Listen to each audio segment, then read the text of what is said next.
Sir যে কোনো অসুখের ক্ষেত্রে যেটা দেখা যায় যে সঠিক জ্ঞানটা আসলে পরিমিত জায়গায় না থাকলে যদি সেটা থেকে নিচেও থাকে বা উপরেও থাকে দুটোতেই কিন্তু সমস্যা। যেমন হাড়ে ব্যথা হলে মানুষ এখন ভাবছে যে ফিজিওথেরাপি নিতে হবে, মানে একটা কমন বিষয়, মানে কিছু ব্যথার ঔষধ আছে না, মাথা ব্যথা হলে আমার এটা খেতে হবে, এইরকম একটা বিষয় হয়ে দাঁড়িয়েছে। এই জায়গাতে আসলে একটা সচেতনতা দরকার আছে বলে আমার মনে হয়। আপনি কি বলবেন স্যার, হাড়ে ব্যথা কি শুধুই ফিজিওথেরাপির মাধ্যমে আসলে রিকিউর করা সম্ভব, নাকি এটা আরও আসলে অন্যরকম চিকিৎসাও হতে পারে? আপনাকে ধন্যবাদ। আসলে একদিকে ভালো যে আমাদের দেশে মানুষ ওষুধবিহীন চিকিৎসা খুঁজতেছে। আগে সচেতনতাটা ছিল না, এখনও আছে। প্রায় মোর দ্যান 80% মানুষ ওষুধের মাধ্যমে চিকিৎসা খোঁজে। একটু সচেতন যারা, তারা আমার কাছে এসে বলে যে ডাক্তার সাহেব আমার ওষুধ দিবেন না, আমাকে একটু ব্যায়াম দেন বা বিভিন্ন থেরাপি দেন বা কিছু সাপ্লিমেন্ট দেন যেগুলা খেলে, মানে ভয় পায় অনেকে, মনে করে যে ওষুধের প্রবলেম আছে। আসলে একটা ওষুধ যখন একজন চিকিৎসক দেশে বুঝে শুনিয়ে দেয় এবং সেই স্টাডি করা, এবং ঔষধ কোনো রোগীর ক্ষতি করার জন্য বানানো হয় নাই, স্পেসিফিক রোগের চিকিৎসার জন্য বানানো হয়। তো আপনি যেটা বলছেন, এই ধারাবাহিকতা আমাদের ফিজিওথেরাপি এখন জনপ্রিয়তা পেয়েছে বাংলাদেশে। উন্নত বিশ্ব তো আগের থেকেই জনপ্রিয়, তবে উন্নত বিশ্বের যেটা সিস্টেমটা একটু ভিন্ন। উন্নত বিশ্বে জিপি রুগী দেখে, তারপরে জিপি মনে করে যে প্রাইমারি ডায়াগনোসিসটা সে করে ফেলে, সে দেখে যে না এটা আসলে ফিজিওথেরাপি লাগবে, সেই ফিজিওথেরাপিস্টের কাছে পাঠিয়ে দেয়, রেফার করে দেয়। তাদের তো সিস্টেম ভিন্ন। আবার অনেক দেশে ফিজিওথেরাপিস্ট ডাইরেক্ট নিজেও রুগী দেখে। এখন বাংলাদেশে যে সমস্যাটা হয়েছে, ফিজিওথেরাপিস্ট নিজেও রুগী দেখে, অন্য চিকিৎসকরাও ডাইরেক্ট রুগী দেখে, কিন্তু অনেকে ফিজিওথেরাপিস্ট না হয়েই নিজে ফিজিওথেরাপিস্ট পরিচয় দিয়ে রুগী দেখতেছে। আমি বুঝাইতে পারছি ব্যাপারটা আপনার? দে হ্যাভ নো ডিগ্রি, পড়ালেখা নাই, বা অনেকে আছে টেকনোলজিস্ট বা টেকনিশিয়ান।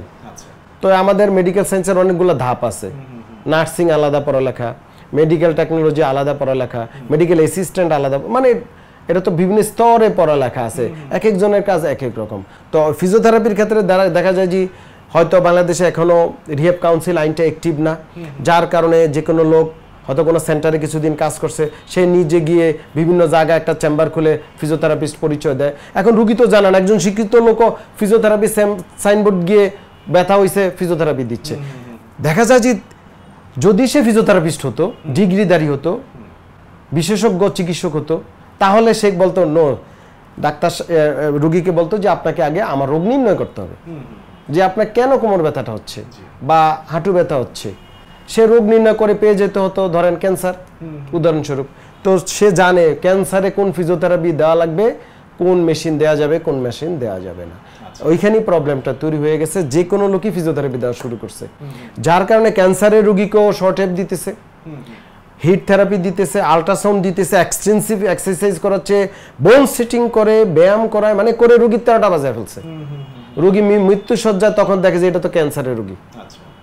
সত্যি তাই স্যার, এটা আসলে খুবই দুঃখজনক যে আসলে আমরা যারা কম জানি কোনো বিষয় সংশ্লিষ্টতায়, সেক্ষেত্রে যদি বেশি প্রকাশ না করে নিজে জেনে নেই, সেটা কিন্তু আরো অনেক বেশি ভালো হয়, আপনি যেমনটা বলছিলেন। হ্যাঁ, এটা এখন আপনার, আমি বলবো যেমন আপনি নাগরিক টিভিকে অবশ্যই ধন্যবাদ যে আপনারা প্রচার দিতেছেন। আপনি তো ফিজিওথেরাপির কথা আপনারই বলছেন, চিকিৎসার কথা বলতেছেন, নিরাপদ চিকিৎসা।